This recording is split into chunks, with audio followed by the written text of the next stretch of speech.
For most of his career, Samuel Noah Kramer believed he understood the Sumerians better than anyone alive. He had spent decades buried in archives, translating tablets that were older than recorded history itself. But in the quiet hours of his later years, something began tugging at him, something so subtle that, at first, he thought he was imagining it. A hymn meant to praise a god turned up again in an inventory list. A blessing used for temple ceremonies appeared inside a routine count of brick deliveries. Lines that should have belonged to entirely different worlds kept resurfacing, as if the texts were bleeding into each other. He tried to explain it away. Maybe tired scribes simply leaned on familiar wording. Maybe they repeated phrases the way people today repeat expressions without thinking. But the more he looked, the less accidental it all felt. Certain words and numbers kept showing up with almost eerie precision.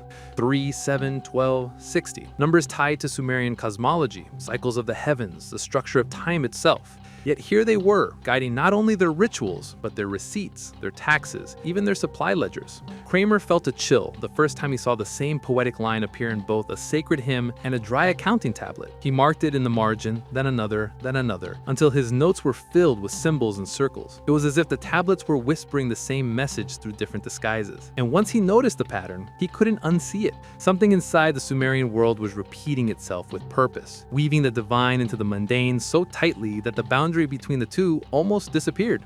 He didn't know what it meant yet, but he could feel it pulling him deeper, hinting that these overlaps weren't random at all. They were the first cracks in a much larger design. And what he uncovered next would challenge everything he thought he knew about the ancient world. Kramer eventually stopped treating the overlaps as coincidences and started treating them like clues. He began laying out the tablets chronologically, lining up fragments from cities that had never influenced each other, copying phrases that appeared in one century and resurfaced unchanged in another. What emerged didn't look like cultural drift, it looked like design. A blessing used to sanctify a temple would reappear generations later inside a legal contract. A phrase meant to honor a goddess would show up in a list of livestock payments. Even administrative numbers matched the rhythms of Sumerian cosmology, as if every calculation was echoing a pattern older than the city itself. The more Kramer mapped, the stranger it became. Words that should have evolved stayed frozen. Expressions that should have belonged to priests surfaced in the hands of accountants. It was as though the entire civilization had been trained to think in one shared vocabulary, repeating the same symbols no matter who held the stylus. He began to see something unsettling beneath the repetition. The lines weren't simply recycled, they were embedded, stitched into every part of daily life. Whether a scribe was recording a sacrifice or a shipment of barley, the language carried the same pulse, the same quiet insistence that the world had a fixed order and every act had to mirror it. Kramer felt himself stepping into a system that no one had explained, one held together not by force, but by familiarity, a system that has survived invasions, dynasties, and floods simply because the scribes kept writing in the same rhythm. The more he charted the pattern, the more it began to resemble a blueprint, a kind of ancient operating logic hidden inside clay. And once he realized that the pattern wasn't fading with time, but strengthening, he understood this wasn't just a literary quirk. It was a pulse running through the entire civilization, steady, deliberate, and almost impossible to ignore. Kramer didn't fully grasp the scale of what he'd uncovered until he stood before the ziggurat of Ur. Most people saw an ancient ruin, a giant staircase carved out of dust and memory. But to him, it felt alive, like the tablets he'd spent his life deciphering had suddenly taken physical form. Each terrace, each angle, each shadowed corridor seemed to echo the very phrases he had traced through centuries of writing. Inside the temple archives, he found construction records that confirmed what he'd felt in his bones. The same sacred verbs that appeared in hymns, to raise, to bind, to purify, were used by workers describing the act of laying bricks. Priests, architects, and laborers were all speaking the same coded language without even realizing it. A prayer and the building plan weren't two different things. They were two versions of the same sentence. The deeper he looked, the stranger it became. The layout of the ziggurat mirrored the Sumerian map of the cosmos, the earthly plane below, the realm of the sky above, and the divine realm beyond. Ascending the stairs wasn't just a climb, it was a reenactment of creation itself. Every step followed the same order preserved in their hymns. Every measurement matched the sacred counts that appeared in their myths. Geometry wasn't just practical, it was ceremonial. Kramer started sketching the connections in his notebooks. the alignments with the stars, the repeating numbers etched into both blueprints and prayers, the ritual verbs embedded in the language of construction. The patterns lined up too perfectly to be dismissed as tradition or coincidence. The Sumerians hadn't just written their beliefs, they had built them into reality, brick by brick. To him, the ziggurat became more than a temple. It was a physical script, a monumental paragraph carved into the desert, a place where myth, math, labor, and devotion fused into one idea, that order must be preserved at every level of existence. And when that realization settled in, Kramer understood something that shook him more than any translation ever had. The Sumerians weren't just building monuments to their gods, they were reinforcing a system, one that kept the world aligned through repetition, symmetry, and ritual, a system powerful enough to survive 4,000 years without a single voice left to explain how it worked. Behind every king, every priest, every towering ziggurat that pierced the Mesopotamian sky, there was always the same silent figure, the scribe. Kramer had admired them for most of his career, but once he began seeing the patterns in their writing, his view shifted. They weren't passive observers recording history, they were the ones shaping it. In the training schools of Nippur and young apprentices spent years memorizing thousands of wedge-shaped symbols. Their lessons didn't separate the sacred from the practical. One tablet might teach a hymn to Inanna, full of divine imagery and ritual language. The next would walk them through building calculations or grain ration formulas. Over time, those two worlds merged. A word that meant star could also mean God, destiny, or even account. The lines between the heavens and the ledger blurred until they became one. To most people, the tablets were indecipherable, slabs of clay. But to the scribes, each mark carried layers, mythic, numeric, administrative, political, all operating at once, like gears turning in a hidden machine. Kramer realized that this gave them a kind of authority no ruler could match. They chose which decrees were worth writing, which rituals deserved preservation, which stories would survive a dynasty, and which would simply disappear into silence. Their stylus could elevate a king's command into cosmic law or reduce an entire event to a single forgotten fragment. The more Kramer studied their formulas, the clearer their influence became. While empires rose and fell, the scribes kept the same rhythmic language alive. They preserved the same phrases, the same sacred counts, the same symbolic structure, ensuring that every new generation inherited the same mental framework. It wasn't continuity by accident, it was continuity by design. He found letters between scribes that revealed how deeply they understood their role. One line in particular struck him: "To write is to order the heavens." That wasn't poetry, it was a worldview, a belief that every stroke of the stylus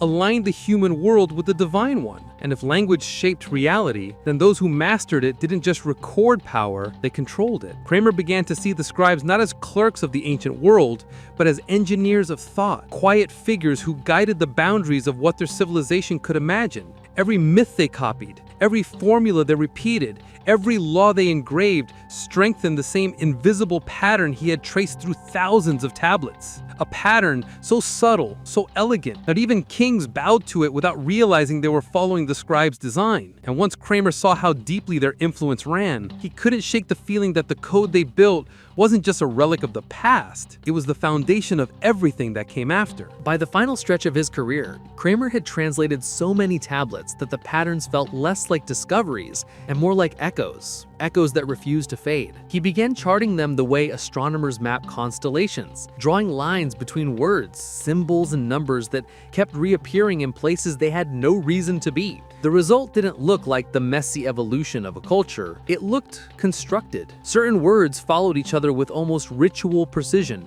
pure, measure, binding, ascending.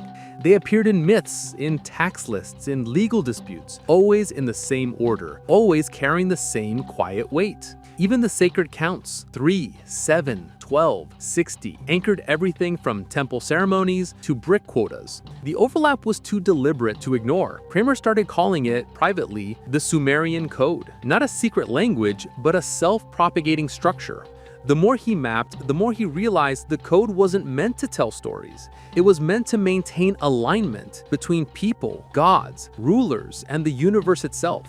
Every time a scribe repeated a phrase, every time an offering matched a sacred number, every time an official used a ritual verb to describe a practical task, the system reinforced itself. Writing wasn't documenting reality, it was upholding it. That idea unsettled him. He had spent his life celebrating writing as the triumph of civilization, the moment humans stepped out of chaos. But what he saw now felt different. The tablets behaved like instructions, recursive, precise, persistent, guiding behavior across centuries without a single person consciously enforcing it. Even when cities burned, even when dynasties shattered, the language remained intact. The syntax outlived the kings. The formulas outlasted the wars. The code endured because the scribes kept repeating it, embedding the same symbolic logic into every new generation. It was so deeply woven into the culture that it no longer needed guardians. It replicated itself through habit, tradition, and faith. In one of his last interviews, Kramer said something that baffled listeners but made perfect sense in the context of his notebooks. The first writing was not history, it was maintenance. He meant that the earliest texts weren't trying to explain the world, they were trying to preserve a pattern, an elegant, invisible structure meant to keep society synchronized with the divine order. Writing, in this view, wasn't a tool of expression, it was a mechanism of stability. And once that thought took root, Kramer began wondering something far more disturbing. If the Sumerians engineered a linguistic system capable of shaping how people thought, acted, and believed, then how much of that system slipped quietly into the civilizations that followed? How much of it is still with us today, hiding in the routines we never question? And if the pattern was designed to endure, what else has it been maintaining all this time? As Kramer grew older, his work shifted from translation to contemplation. The tablets he once treated as windows into the past began to look more like mirrors, reflecting something uncomfortably familiar. He started writing about what he called the two forces every civilization inherits, the visible and the invisible. The visible was easy to understand. It was the world you could touch, walls, armies, monuments, markets, the stuff historians love to point to. But the invisible was more powerful. It was the realm of symbols, laws, rituals, and stories. It didn't need armies or brickwork. It only needed belief. And once belief settled into the human mind, it became harder to uproot than any temple stone. What shook Kramer was realizing that the Sumerians had fused these two forces so seamlessly that it was nearly impossible to tell where one ended and the other began. A temple wasn't just a religious site, it was a political archive. A law wasn't only a rule, it was a reflection of cosmic order. A scribe wasn't merely a clerk, he was a gatekeeper of meaning. This fusion created a loop. Belief justified order, and order reinforced belief. The system didn't need constant oversight. It simply needed repetition. The same numbers, the same phrases, the same ritual verbs woven through every aspect of life. Over generations, that repetition hardened into instinct. People obeyed because obedience felt natural, not because someone demanded it. Kramer saw the danger in that elegance. Once symbols became sacred, questioning them became unthinkable. Once writing became the container of truth, the act of writing itself became a form of power. And once a civilization accepted a set of symbols as absolute, those symbols no longer needed force to rule. They understood, he wrote in one notebook, that to govern the mind, one only needs to govern the symbols. It was a sentence that lingered with him, heavy enough to change the way he viewed not just the ancient world, but the modern one too. Because if a system built in the temples of Sumer could shape thought so quietly, so completely, then what other systems had we inherited without realizing it? Kramer began to fear that the Sumerian code hadn't vanished with the ruins. It had evolved, absorbed, and resurfaced through the civilizations that followed, still pulsing under layers of culture and tradition. And once that possibility entered his mind, another question followed, one he couldn't shake. If symbols can command a world thousands of years after they were carved, what exactly are they commanding now? In his last years, Kramer found himself circling one idea that refused to let go. He had spent a lifetime treating the written word as humanity's great leap forward, the moment we took control of our own story. But the more he traced the Sumerian pattern, the more that belief began to crumble. What if writing hadn't freed humanity at all? What if it had simply bound us to a different kind of structure? He wrote in his journals that the earliest scripts behaved less like narratives and more like circuits systems designed to channel thought along certain paths while quietly closing off others. A temple ledger and the creation hymn might seem unrelated, but they carried the same architecture, the same symbolic blueprint. Once a civilization accepted that pattern, everything built on top of it, laws, rituals, hierarchies, even language itself, followed the same rhythm. That rhythm terrified him because he realized it didn't rely on conscious belief. It operated through familiarity, through the comfort of repetition. People followed the pattern because it felt correct, not because they understood where it came from. In the margins of one notebook, he scribbled a line that scholars still argue about. The pattern endures because it is beautiful. He meant that symmetry, order, and harmony weren't just aesthetic, they were persuasive, seductive even. If a structure felt elegant, people accepted it without question. And if they accepted it, they would protect it. Beauty, he feared, was the oldest form of control. That thought led him to a final, unsettling question. What if the Sumerians hadn't simply created writing, but created the rules that writing still obeys? Every law code, every scripture, every constitution, every system that organizes human life, were they innovations or were they echoes, shapes carved long ago into clay and carried forward through imitation? Kramer never arrived at an answer. He left behind fragments of speculation, half-formed warnings, notes written in a hand that seemed unsure whether he was uncovering a truth or imagining one. But one question kept reappearing in his final pages, circled so many times that the paper almost tore. If the symbols that shaped the first civilization never disappeared, how much of what we call civilization is really ours? It was the question that stayed with him until the end, and the question he feared future generations might never think to ask. In the final years of his life, Kramer wrestled with an idea that refused to be ignored. He had devoted decades to celebrating writing as humanity's triumph, our leap out of chaos into order. But the more he traced the patterns in the Sumerian tablets, the more that belief felt like an illusion. Writing, he realized, hadn't merely recorded reality. It had structured it, shaped it, bound it in ways invisible yet undeniable. The scribes weren't just clerks. They were architects of thought, engineers of behavior. Every repeated phrase, every sacred number, every mirrored verb across hymns, ledgers, and decrees wasn't coincidence. It was design. And it worked through repetition, not force. Obedience, order, belief, they all emerged naturally from the rhythm embedded in symbols that no one questioned. He scribbled in the margins of his journals, "The pattern endures because it is beautiful." It wasn't just the note on aesthetics, it was a revelation. Symmetry, elegance, harmony, they seduced compliance. People didn't resist the system because it commanded them, they accepted it because it felt right. Beauty itself had become authority, and then came the question that haunted him more than any myth or calculation. What if the Sumerians hadn't invented writing merely to tell stories, but to create a system that would outlive kings, gods, and empires? Every law, every scripture, every structured society that followed, were they new creations or echoes of that same invisible pattern pressed into clay thousands of years ago? Kramer never solved it. His notebooks are filled with half-formed thoughts, repeated warnings, and questions that loop back on themselves. The same question recurs, circled and underlined. If the symbols that shaped the first civilization never disappeared, how much of what we call civilization is truly ours? It was a question that refused to leave him, one that lingered long after the tablets were put away, the ruins abandoned, and the ziggurats stood silent in the desert. And it was a question that whispers to us still, from the forgotten corners of history, daring us to listen. By the end of his life, Kramer no longer saw the Sumerian tablets as records of the past. He saw them as living systems, mechanisms of thought that had quietly shaped reality for thousands of years. Writing, he realized, wasn't just an invention, it was the first technology of belief, a tool capable of directing civilizations, embedding obedience, and encoding power into every corner of society. The Sumerians had not merely written laws, hymns, or accounts, they had created a pattern that persisted across generations, outlasting kings, dynasties, and empires. Their innovation wasn't brick or metal, it was alignment. By merging the sacred and the practical, the divine and the mundane, they had built a civilization that could reproduce itself through language, ritual, and repetition. Kramer's final reflections were somber, almost philosophical. He warned that what we inherit is more than monuments and records. It is the invisible architecture of thought.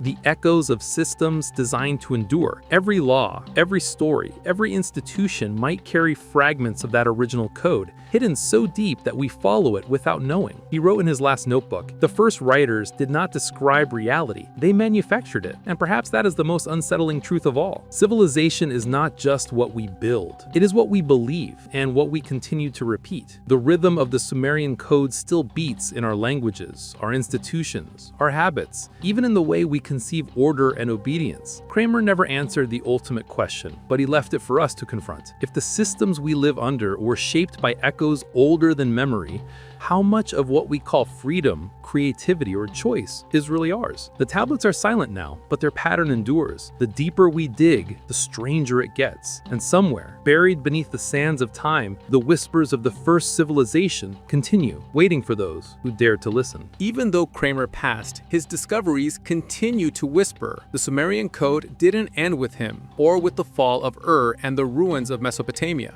Its patterns are hidden in every system we inherit, every ritual we follow, every story we accept as truth. Civilization is a rhythm, a pattern pressed into symbols, repeated until it becomes instinct. The question he left behind is still ours to answer. Are we aware participants, shaping the systems around us? Or do we follow invisible grooves laid down thousands of years ago? Every law we obey, every tradition we honor, every belief we accept, what if it is a shadow of that first code still guiding our choices? As you read, watch, or listen, ask yourself, which of your actions are yours, and which are echoes of patterns older than memory? The tablets are quiet, but the code is not. It pulses through our institutions, our languages, our stories.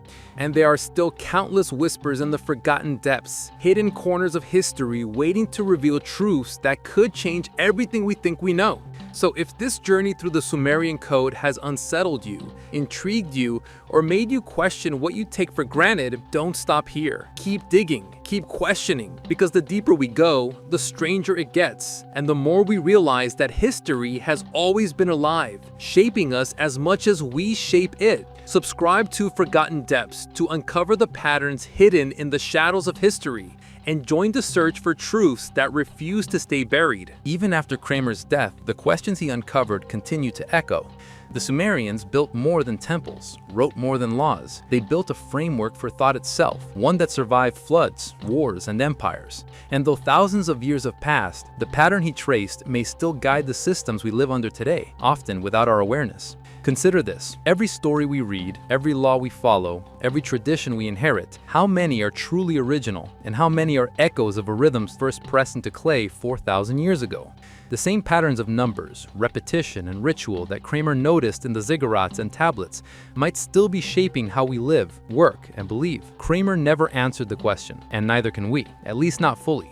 But he left us the tools to see the system, to notice the rhythm, to question the invisible architecture of thought. The legacy of the first scribes is still with us, written into the very fabric of civilization. And so the final thought lingers, a whisper from the past that refuses to fade.